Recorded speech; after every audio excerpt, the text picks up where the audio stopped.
예, 2025년 3월 23일, 음력으로는 2월 24일이 되겠습니다. 오늘은 즐거운 일요일인데요. 요 근자에 제가 공부하는 사람으로서 우리 황태현 박사님의 요 패치워크 문명 이론, 이거를 일단 샤먼 제국 문명이라고 하고, 보리살타 보살 문명하고도 일치하는데요. 오늘은 학문 산책 255번째로 패치워크 문명 세 번째 강의를 한번 해보겠습니다. 그래서 우리가 극서 유럽의 공자 철학 패치워킹과 근대 유럽의 탄생이란 이름으로 우리 황태현 박사님께서 강의했던 내용인데요. 지금 윤석열 탄핵을 앞두고 있는데, 지금 현재 우리 한국 사회가 매우 국난의 어려운 부분을 겪고 있습니다. 이 원인을 말을 하자면 국민이 열기에 의해서 우리 사회가 모순된 부분을 불꽃처럼 들불처럼 일어나서 촛불혁명을 일으켜내서 그야말로 이 권력자를 이제 쫓아냈죠. 박근혜라는, 그것도 박정희의 딸로서 그야말로 상징적인 인물인데요. 이런 사람을 우리가 쫓아내는 위대한 우리 국민임에도 불구하고, 또 그리고 많은 깨어있는 시민과 조직된 힘으로서 행동하는 양심, 또 민노총, 한노총을 비롯해서 많은 시민단체, 그리고 일부 지식인들, 그러면서도 한 가지 안타까운 것은 우리 한국 사회가 지금 빈부격차가 매우 크기 때문에, 서로 간격이 너무 크기 때문에 자기 것을 잃지 않으려고 하는 두려움에 있는 자들과 기득권자들이죠. 여기에 하염없이 오늘날까지 빼골 나게 일만 하고 결국은 자기 것도 찾아먹지 못한 착취 대상자가 이제 있는 것인데요.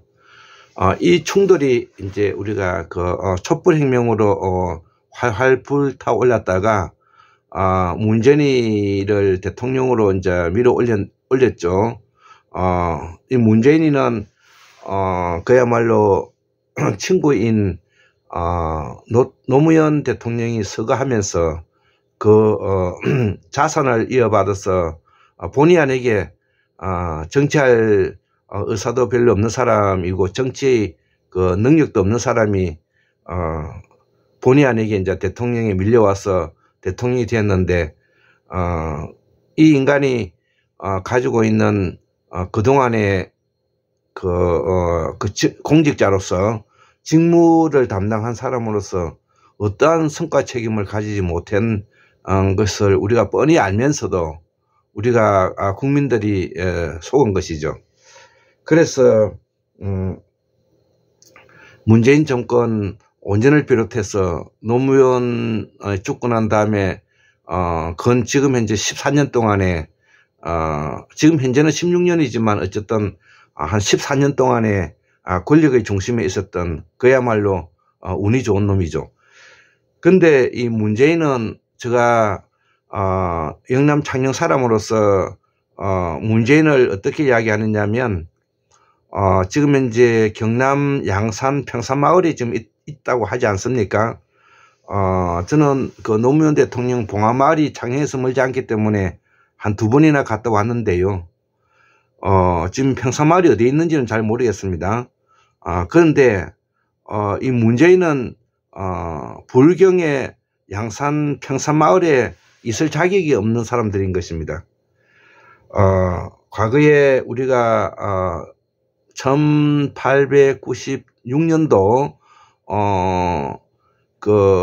양김이 단일화 할 때도 그때도 많은 애국 시민과 민주화 동지들이 그 당시에 야당 지도자인 김대중과 김영삼이가 단일하기를 했지만, 그래서 둘이 결국은 단일화 하지 못하니까 그 함시영 신부님의 이야기를 그 바탕으로 하면, 그러면 두 분들은 가만히 있으세요. 우리들이 뭐냐면은 결정하겠다 해서 애국 시민과 동지들이 이야기를 했는데, 김영삼 대통령은 마지못해서 수긍을 했답니다. 그런데 김대중 대통령은 끝까지 수긍을 하지 않고 김영삼을 믿지 못했던 것이죠.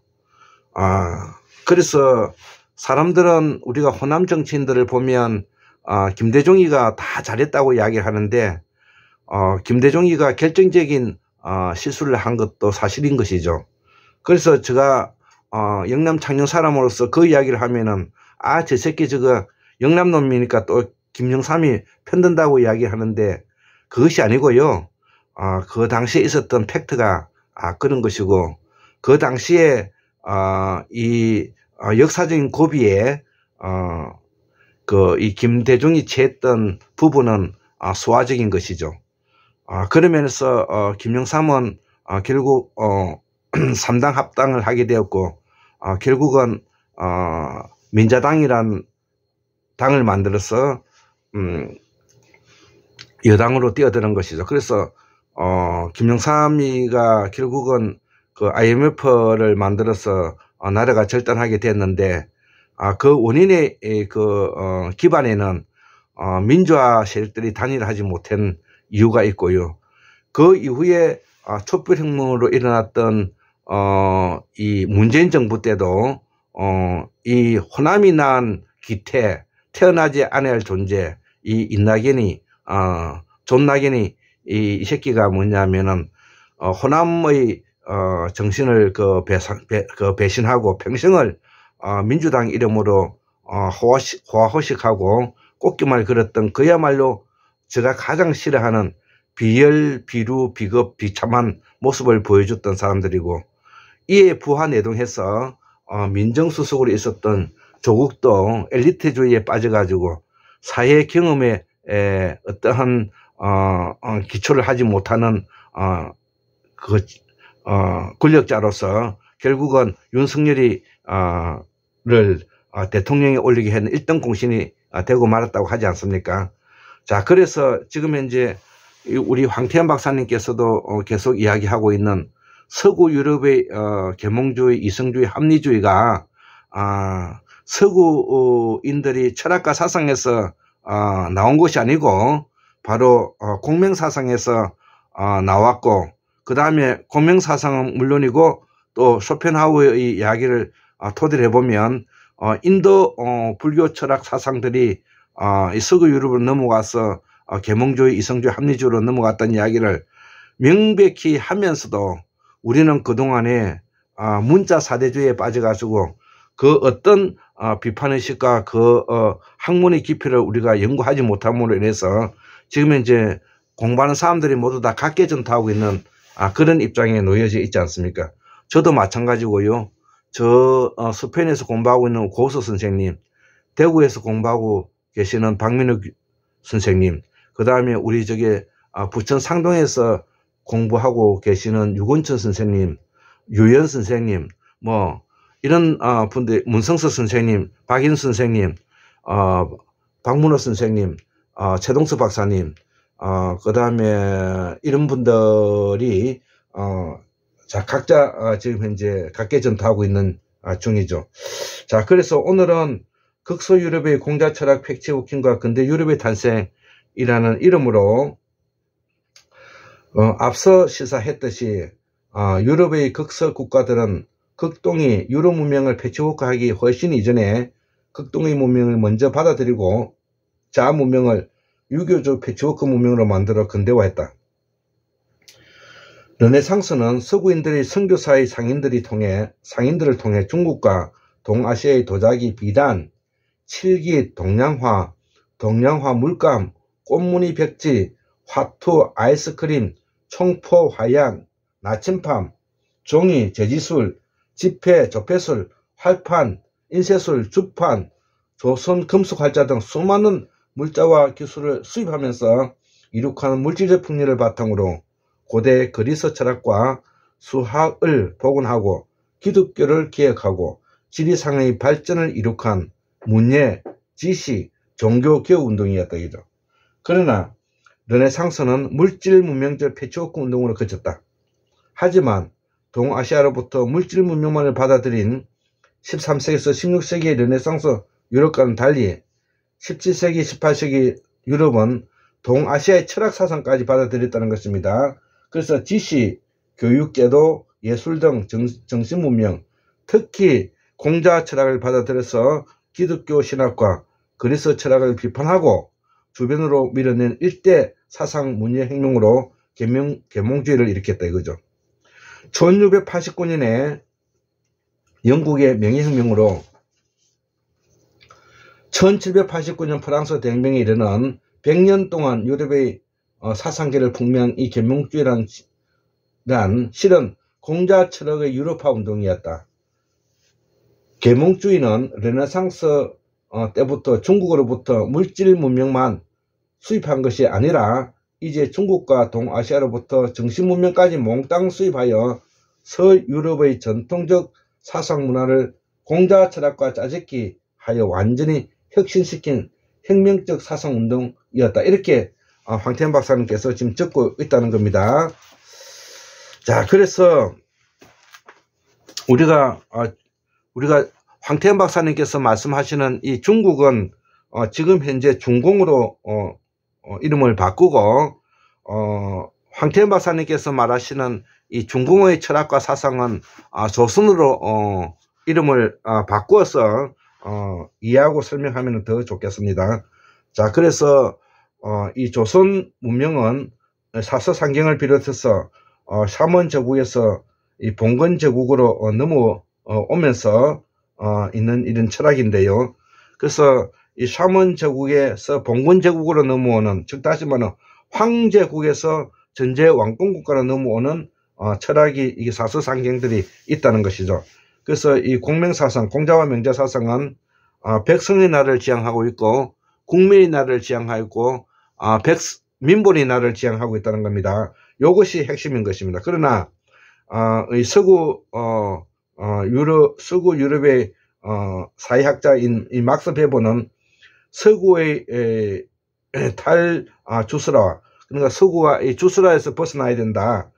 서구의 자생적 토착화 현상으로 이해했는데 많은 동아시아의 지식인들은 이를 추종하면서 왔는데 사실은 그렇지가 않다는 겁니다. 자, 그래서 이 공자 철학의 충격과 계몽주의 흥기라는 첫 번째 내용을 좀 더 설명해 보면 요 내용인데요. 지금 현재 요 두 번째 공자 철학의 충격과 계몽주의 흥기.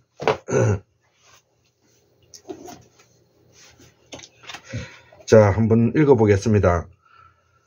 보다 직접적인 영향의 원천에 본다면 유럽은 근대화시킨 계몽주의는 공자 철학 속에서와 공자 경전의 번역서들을 충격으로부터 발언했는데 17세기, 18세기 서양에 충격을 가한 공자 경전은 당시 서구의 스테니셀레이자 베스트셀러가 되었다 이거죠. 자, 그래서 1613년에 공자와 공자 철학을 처음 소개한 유명 저서는 셰무얼 퍼체스고, 퍼체스 그의 순례라는 책이 있다는 것이죠. 자, 그래서 공자의 생애와 철학, 그리고 중국과 극동제국을 체계적으로 소개한 서적은 니콜라스 트리고의 중국인들 사이에 기독교 포교였다는 것이죠. 그래서 공자를 최초로 유럽에 알린 퍼체스, 그의 순례는 공자를 간략히 플라톤과 세네카에 비견할 만한 중국 철학자로 소개하고 있고, 중국 철학자가 아니라 조선 철학자로 소개하고 있죠. 라고 표현해야 되겠죠. 그리고 트리고의 중국인들 사이가 아니라 조선인들 사이에서 이 기독교 표교는 이미 16세기 말에 이탈리아로 로마 교황청에 제출된 마테오 리치의 보고서를 근간으로 정부한 서적으로서 공자 철학과 중국의 사회 정치, 조선의 사회 정치 문화에 대한 상세한 설명을 제공하고 있다는 것입니다. 중국은 이 당시에 중국이라고 부르지 않았습니다. 자, 그래서 1662년부터는 공자 경전의 라틴어 번역서들이 발간되기 시작해서 첫 번째 경전 번역서는 마테오 리치로부터 물려받은 대학의 이태리 번역본이고, 논어의 첫 5장을 라틴어로 번역한 인트로게타와 아코스타, 중국의 지혜라는 이런 책들이 있고, 이어서 중용을 번역한 인트로게타의 중국 정치 도덕학이 나왔다는 것이죠. 그리고 프랑스 루이 14세 칙령에서 인트로게타 등 사인이 번역하고 긴 해제를 붙인 공자 중국 철학자가 출간되었다는 것이죠. 이 서적은 대학 중용 논어를 보다 정밀하게 번역하고 공자 철학에 대한 긴 해설을 붙인 호화장정의 두꺼운 책인데, 이 정도의 번역서와 공명철학 소개서들도 종교전쟁 이후에 기독교 실행에 대한 깊은 해에 빠지던 삭막한 유럽 사상계에 가뭄의 담배와 같은 환호와 감격을 주었고, 영국 명예혁명에도 직접 영향을 미쳤다. 명자의 역성혁명론이나 무신론적 본성 도덕론은 여러 소개서를 통해 유럽에 이미 전해졌기 때문이다. 하지만 명자 경전은 기독교 교리와 왕권 신수설적 절대 군주를 위험에 빠뜨릴 그 무신론적 도덕 철학과 역성혁명론 때문에 번역 대상에서 줄곧 제어되었다. 그러다가 명자는 18세기 초에야 노엘의 경전 번역집에 중국 제국의 고전 6서, 중국 제국이 아니라 조선 제국의 고전 6서에 포함되어 마침내 번역되어 왔다. 이 책은 대학, 논어, 중용, 명자 등 사서와 효경, 수학을 라틴어로 번역한 것인데, 이후에는 서경, 시경, 역경, 예기 등의 유교 경전들도 여러 선교사들에 의해 번역되어 나왔다는 것이죠. 이 사상들이 바로 샤먼 제국에서 만들어냈던 조선 사상인 것입니다.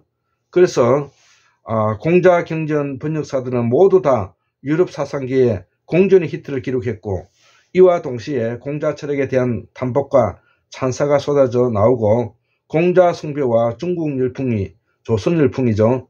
유럽을 휩쓸면서 유럽 사상계에 일대 지각 변동이 일어났다.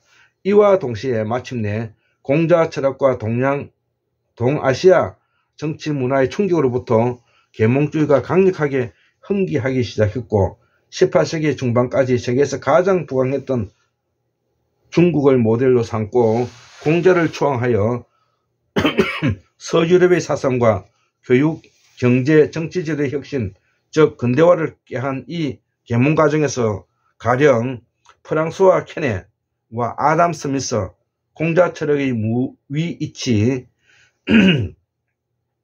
불변적 천지지도 및 사마천의 자연지음 개념에 기초한 자유시장 이념과 그 중국적 실천을 배워 자유시장주의를 창조하였다.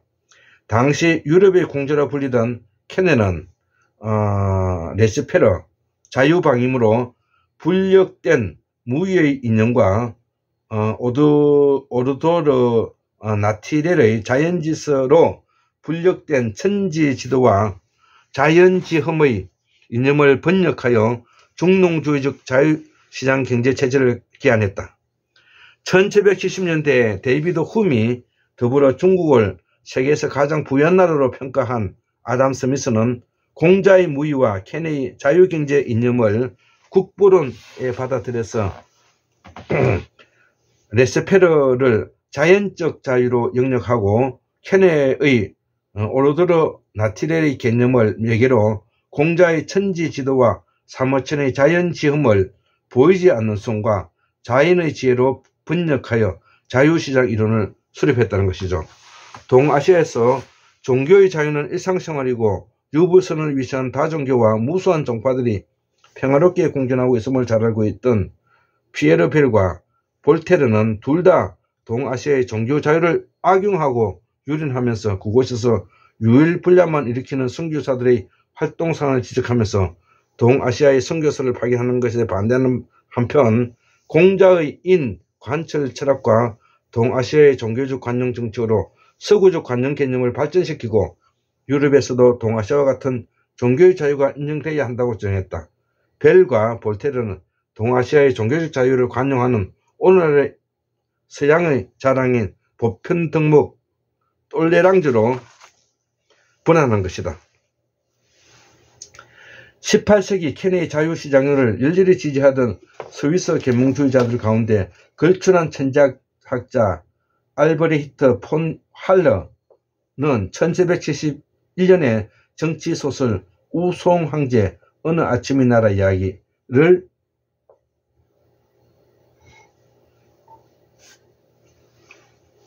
중국 황제와 중국 농 상량본주의의 자유시장 경제 제도를 모델로 한 유토피아 국가로서 중국적 무위국가로 주창했다. 이에 자극을 받아 중국을 선망하던 스위스 애국자들은 스위스를 리틀 차이나로 만들기 위해 1820년경 할레의 우선국가 모델을 자국에 적용하여 유럽 상권의 최빈국 스위스를 15년 만에 유럽의 지상락으로 발전시켰다. 오늘날 1인당 GDP 7만 달러를 넘는 스위스의 경제 풍요는 바로 중국을 모델로 한 1820년대 국가개혁에 의해 그 기초가 놓여진 것이다. 따라서 스위스 경제자 케를라하에 의하면 지상에서 가장 부유한 스위스는 무위사상의 전파가 없었다면 결코 나타나지 않았을 것이다. 독일에서는 크리스티안 볼퍼와 요한 유스트가 공자의 교민론과 중국의 교육제도, 과거제도, 관료체제를 받아들여서 관방학과 양호국가를 발전시켜 근대 행정학과 행정체계 및 복지국가를 전개했고, 볼프와 유스타는 일평생 독일의 근대화를 위해 동아시아의 관료제, 복지국가, 만민평등 교육과 3단계 교육제도의 도입을 역설하고 구원했다.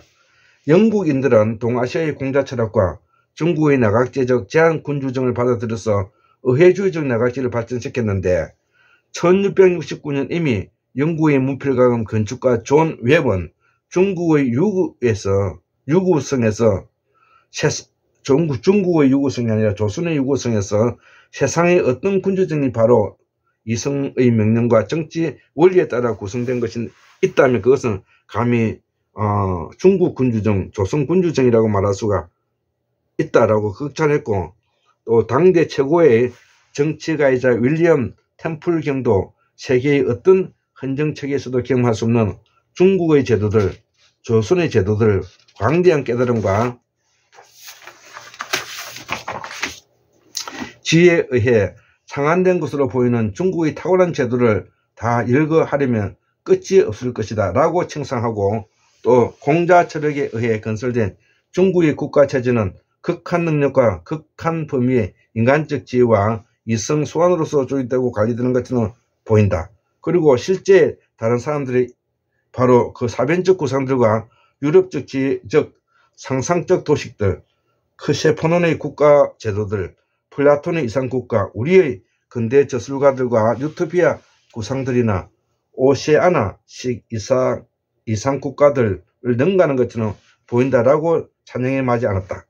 템플은 중국을 서양의 모든 관념적 이상국가를 초국하는 실존하는 유토피아라고 극찬하였고, 명예혁명 이전인 17세기 중후반부터 이처럼 영국 신사들은 중국의 만민평등 교육 3단계 교육제, 과거제, 관료제만이 아니라 특히 내각제적 제한군주제에 탄복했다. 장 보댕, 토마스 홉스의 절대 주권론은 이래 권력을 절대 분할할 수 없는 것으로 여기던 유럽인들의 극동의 번영을 보장해온 중국의 권력 분립적 제한군주정과 내각제로부터 충격적 각성을 얻었다. 윌리엄 템플 경은 명예혁명 1668년 전에 이미 중국의 내각제를 자세히 분석하는 에세이를 썼는데 1600 79년 국왕의 위촉을 받아 중국의 내각을 연마시키는 추미론 내각을 기획 신설함으로써 영국 내각제의 물꼬를 텄다. 찰스 1, 2세의 절대주의 성향과 크롬웰의 공화주의 독재 사이에 딜레마에 빠져있던 당시 유럽인들은 이처럼 중국에서 헌정 문제의 새로운 해법을 발견하고 절대 왕정을 지향하는 제임스 이슬을 타도하는 1688년 명예혁명을 통해 마침내 템플의 중국식 패치워크 헌정체제인 추밀원 내각제를 복원하여 영국 특유의 의원내각제적 제한군주제를 창출했다. 이로써 순임금, 우임금에 관련된 임금의 천하를 역류하나 이에 관여하지 않는다는 논어가 있고, 영유권의 군림권과 통치권의 분리원칙은 왕은 군림하나 통치하지 않는다는 영국의 권력 불문율을 번안되었다 이거죠. 나아가 세퍼처베리는 명제로부터 척은지심, 수호지심, 공경지심을 도덕강경으로, 시비지심을 시비감각으로 또는 도덕감각으로 영역하여 최초로 탈종교적일 뿐만 아니라 종교 비판적이기도 한 도덕감각론적 도덕철학을 전개하여 합리주의 스콜라 철학의 신대는 계시 도덕을 해체하고, 자, 그래서 저거 해체라는 말 쓰고 납득이라는 말을 씁니다. 허치,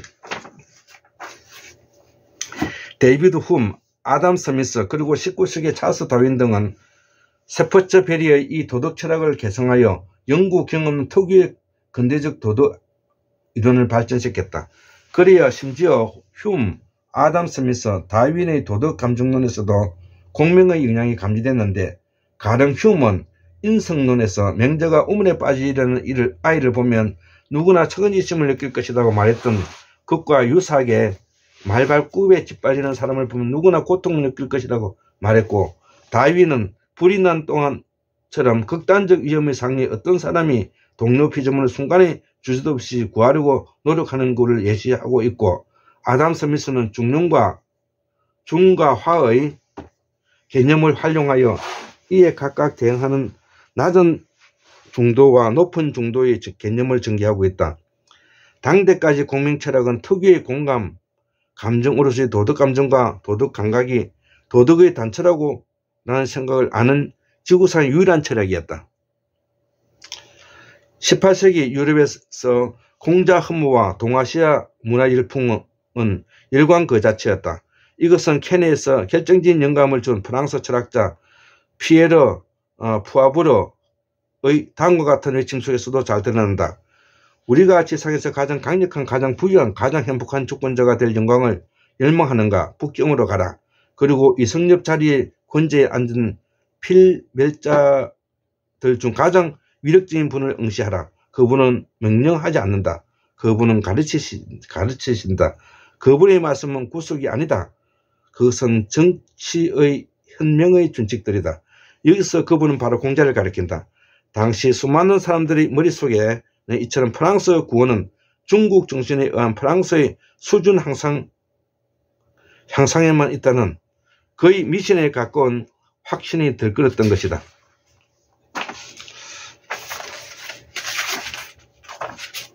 이런 까닭에 반중국적 서양 수구파였던 프리드리 그림은 중국 정신을 전념시키는 이런 분위기에 가혹하게 매도할 정도였다. 한마디로 요약하면 18세기 유럽에서 공자와 동아시아는 계몽의 원천 또는 광원이었던 것이다.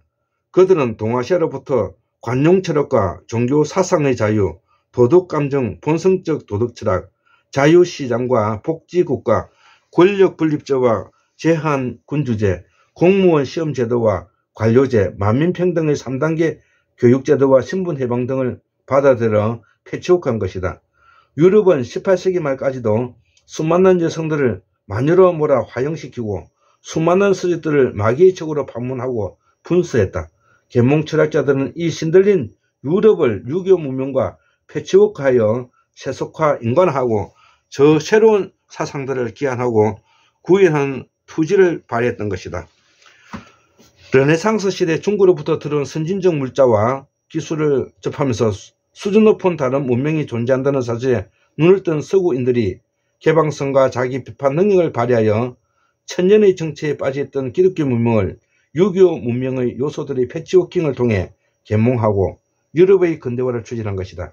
이렇게 준비된 새로운 패치워크 사상으로서의 계몽주의는 이 사상을 현실로 구원한 17세기 말 영국 명예혁명 1688년과 18세기 말 프랑스 시민혁명 1789년의 사상적 동력이자 서구 기독교 문명으로 하여금 동아시아 문명을 능가하게 만든 정신적 동력이었다. 물론 이 유교 민문권 패치워크로서 서구 기독교 문명은 전면적으로 유교화된 것이 아니기 때문에 성서의 창세기에서 끝없을 바되는 기독교적 자연, 영토 정복주의와 모세의 잔악한 인종청소, 그리고 고대 그리스 이래 생각하기만 하고 경험해서 배우지 않고 있던 까닭에 알지도 못하면서 작화하는 위험한 사변적 합리론의 행위상학은 서구 문명의 저루로 보존되었다. 그리하여 서구가 19세기에 들어 근대화를 통해 강해진 뒤 자본주의가 주기적으로 위기에 빠질 때마다 기독교적 자연 영토 정복주의와 인종청소의 문화 전통은 종종 타 문명권과 타 민족을 향해 제국주의와 인종주의 집단 학살의 나치즘, 파시즘, 홀로코스트로 분출됐다. 그리고 고대 그리스적 행위상학을 서양 철학의 내재적 기조로서 용출하여 서양 철학 일반을 다시 칸트, 헤겔, 마르크스, 니체, 하이데거, 후설 유형의 교조적, 행위상학적, 사변적, 공상적, 공리공담적, 모한적, 환상적 합리주의와 베버, 아드로노, 하버머스, 지금 하버머스 사상이 여기 있죠. 하버머스 사상, 하버머스의 사상, 그 다음에 현상화학과 정치철학, 후설, 미스 푸코, 이런 유럽 계몽주의로 되돌려 놓기 시작했다. 이것은 별도의 눈으로 필요하지만 주지의 사실이다. 이렇게 뭐냐면은 조금 길지만 제가 오늘 이 강의를 했고요. 두 번째, 공자열풍, 서양 철학의 탈합리화와 서양 사회의 탈맞법화, 여기 88페이지의 이제 내용인데, 요것도 매우 이제 중요한 내용입니다. 자, 그래서 요것도 양이 조금 많을 것 같은데, 요거는 한번 읽어보면 좋겠습니다. 한번 읽어보면 좋겠습니다. 자, 저는 한번 읽어봤는데, 요거는 이제 일단 넘어가고요. 양이 좀 많죠. 그 다음에 극동에서 유리한 서양의 근대 사상과 근대적 제조들, 요거가 이제 요 되게 책이 좋습니다. 제가 보니까 요거는 제가 공부를 했는데요.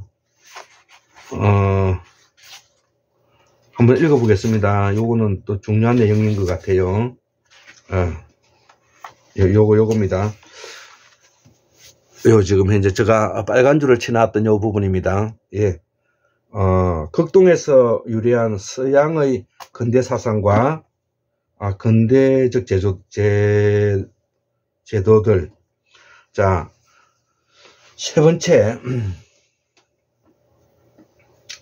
서구 철학과 유럽 문명의 탈희랍화와 탈주술하라는 이 문명적 구조 변동 외에도 구체적으로 서양의 기축적 근대 제도와 근대 사상은 대부분 공자 철학과 동아시아로부터 기원한다.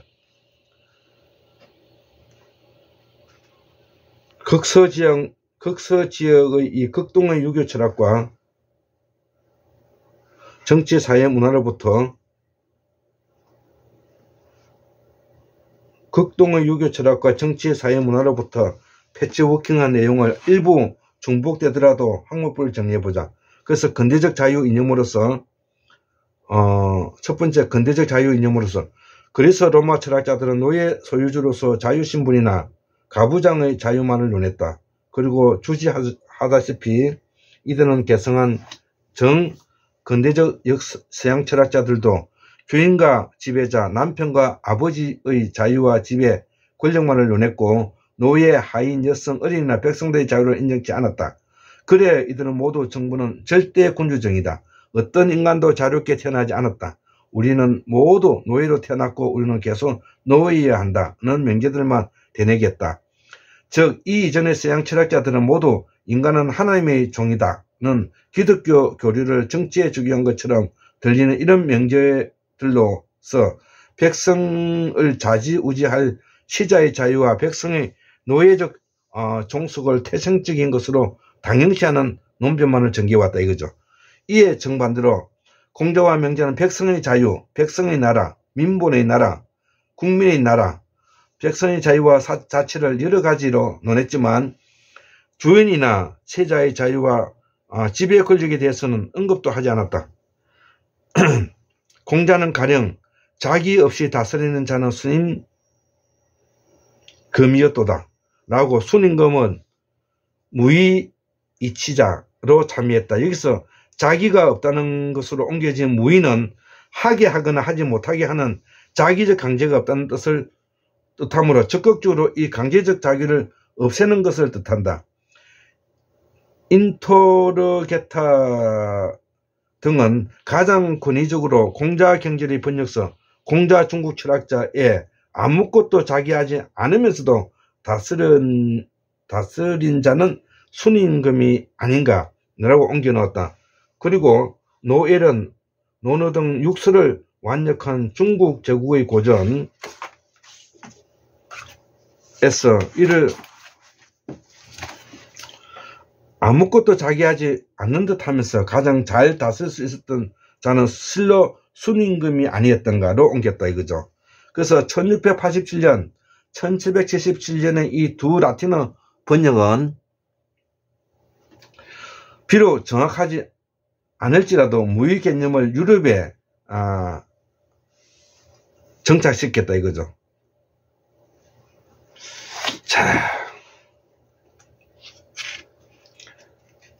자, 그래서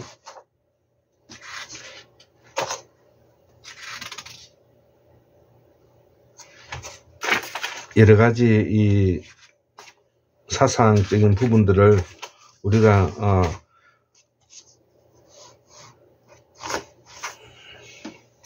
잘 설명하고 있고요. 이제 근대 평등 이념으로서 근대적 평등 이념으로서 이제 우리 공자 사상이 어떻게 서구에 영향을 줬는가 요 부분인데요. 요 부분도 간단하게 제가 한번 읽어보겠습니다. 그래서 로마 철학자들과 이들의 전 근대적 개성자들은 치자들 간의 평등만을 알았을 뿐이고 치자와 피치자 간의 평등을 알지 못했고 따라서 만인의 보편적 평등을 알지 못했다. 서양에서 신분의 위계는 불변의 친적 질서인 것으로 믿어졌다. 하지만 1776년 7월 4일 공자를 잘 알았던 계몽철학자 토마스 제퍼슨이 유럽 계몽주의와 공자주의 정신에서 기초한 미국 독립선언서 선언문은 서두에서 모든 인간은 평등에 태어났다고 선언하고 있다. 또 미국 독립선언을 본떤 프랑스 혁명의 인간과 시민의 권리장전 1789년 8월 26일 제1조에서 인간은 자유롭고 평등하게 태어났고 언제나 계속 그렇다. 그러므로 사회적 차별을 오직 공공적 복리에서만 기초할 수가 있다. 라고 천명하고 있다. 프랑스 인권선언의 타고난 평등 명제는 미국 독립선언의 타고난 평등 명제를 추종한 것으로 보이기도 하지만 중국의 신사 제도에 대한 루이 르꽁트의 기술을 참조한 것으로 또 얘기한다. 르꽁트는 1690년 중국의 현 상태의 새로운 비망록에서 이렇게 신사 제도를 설명하고 있다. 귀족은 결코 세습적이지 않을 뿐더러 사람들이 수행하는 관직이 만드는 품위를 제외하면 사람들이 품위들 간에는 아무런 차별이 없다. 그리하여 전 왕국은 행정가와 평민으로 양분된다. 표현상으로가 아니라 취지상으로 프랑스 인권선언은 미국 독립의 평등 구조를 모방한 데 대해 르꽁트의 이 설명 취지를 좀 더 반영한 것으로 보인다. 미국 독립선언문 속에 나타난 제퍼슨의 보편적 사상은 12세기 이래 백성들이 간의 차별을 인정하지 않는 중국의 관행을 참조한 것으로 보인다. 제퍼슨을 포함한 모든 계몽 철학자들은 중국의 보편적 평등 개념을 알고 있었기 때문이다. 1735년 이미 디 알런은 중국의 보편적 평등을 이렇게 묘사하고 있다. 이제 중국에는 귀족은 세습되지 않는다. 어떤 사람이 아무리 점령하다고 할지라도, 아니 그가 제국의 최고 지위에 올랐다 할지라도 그가 뒤에 남기는 자녀는 자신의 운에서 헤쳐나가야 하고, 이 자녀들이 정신적 재능이 많지 않아 편한 것을 좋아한다면 그들은 평범한 사람들의 수준으로 가라앉고 종종 지극히 천한 직업에도 종사하지 않을 수가 없다. 이렇게 우리가 설명하고 있습니다. 자, 그리고 공자사상이 서구사상의 메트는 세 번째, 보통교육과 3단계 학교제도. 보편적 평등은 여기 134페이지에 있습니다. 보편적 평등은 보통교육 원리로 직통한다. 대학은 그 유명한 저문에서 보통교육 이념을 천명한다. 천자에서 서인에 이르기까지 하나같이 다 수신을 근본으로 삼는다. 이에 대해 논어는 평등교육의 원리를 주창하고 교육에는 차별이 없다. 더욱이 교민을 분민 다음이 국가가오로 승정했다. 한국, 중국, 일본 등지에서 백성들이 이 덕택에 수백 년 동안 보통 평등교육을 받을 수가 있었고, 극동조국에서는 고려로부터 서당, 황교, 대학, 성균관 제3단계 학교 제도가 발전되어 있고, 조선과 중국 관리들은 과거 시험으로서 이렇게 교육된 학도들로부터 선발됐기 때문에 교육을 받은 사람은 공개 임용시험을 통과하면서 모든 관리가 될 수가 있었다. 관직의 세습과 정실주의는 오로지 예외적으로만 허용되었다. 자, 그리고 필기시험, 공무원 임용고시, 관료체제 복지국가에 대해서도 간단하게 설명하겠습니다. 배부가 서구의 자생적인 사물로 이해한 서구 관료체제는 실은 중국으로부터 도입된 것이다. 그리고 미셀 푸크가 유럽적 근대성의 자생적 자유로운 수단으로 오해한 필기시험과 공무원 임용시험도 실은 물거문 극동에서 온 제도들이다. 서구의 행정제도의 공무원 임용을 위한 필기시험을 채택하면서 관직, 세습, 정실주의, 역관제 등을 타파하고 마침내 근대적인 성적제적 관료제도로 발전하였다는 것입니다.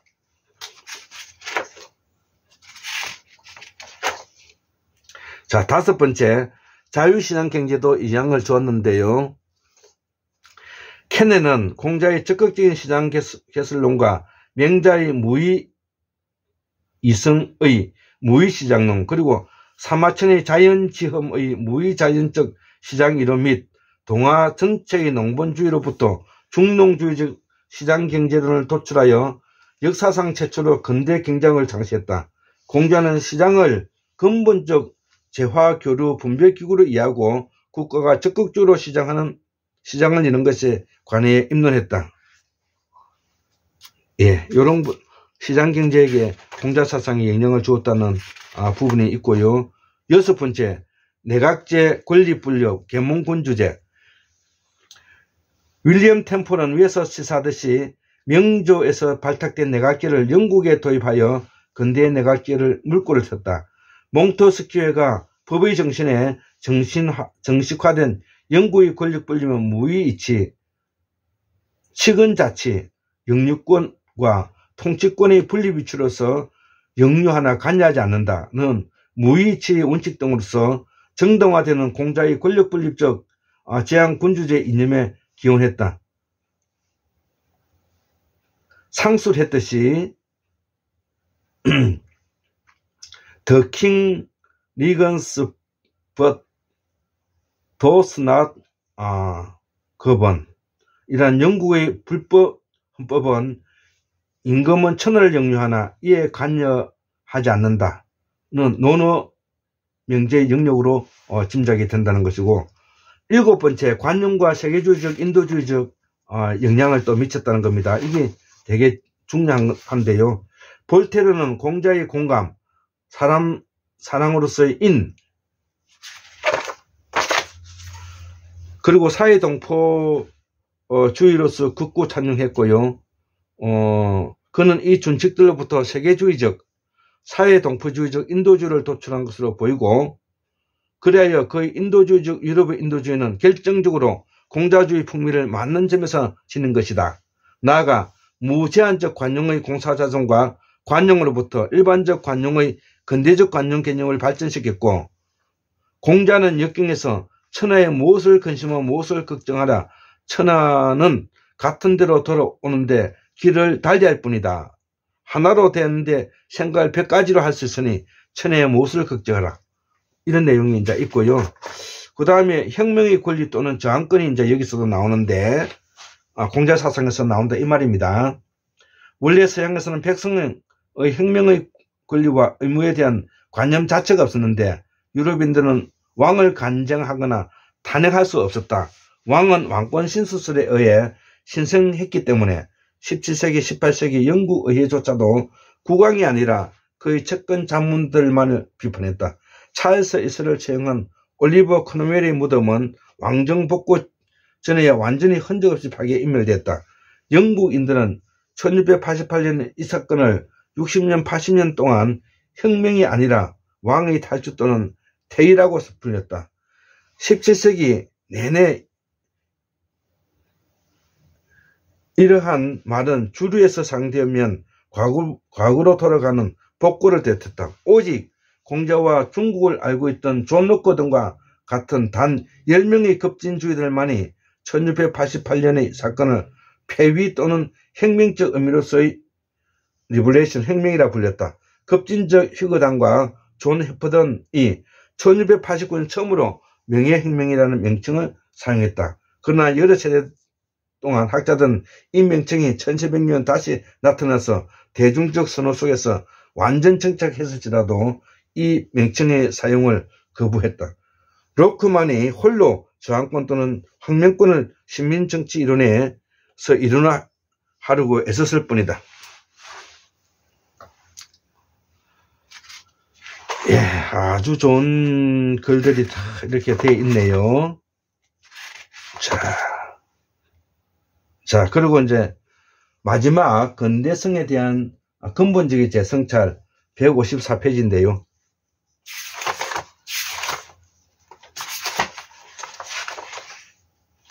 예. 요거는, 제가, 다음 기회에 하도록 하겠습니다. 너무 많이 하게 되면 이게 지루하기도 하고, 그래서 근대성에 대한 근본적인 재성찰, 요런 것도 되게 중요한데, 요 근육은 건너뛰고, 오늘 강의는 마치도록 하겠습니다. 예, 감사합니다.